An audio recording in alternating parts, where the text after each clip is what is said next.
Hi everyone, here we've got MEIZU M6T and let me share with you how to change system language on this device.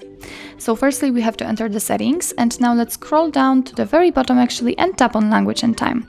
As you can see, on the very first position we've got language, under it we've got region. Of course you can change both of them, but let me focus on the language, so simply tap on it, and right now we've been just transferred to the full list of available languages from which we can choose.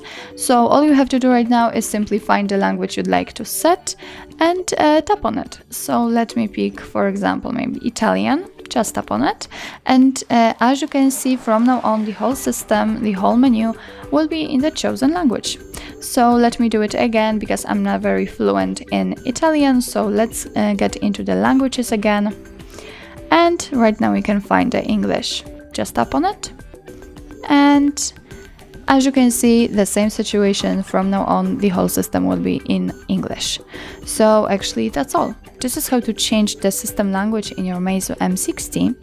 Thank you so much for watching. I hope that this video was helpful, and if it was, please hit the subscribe button and leave the thumbs up.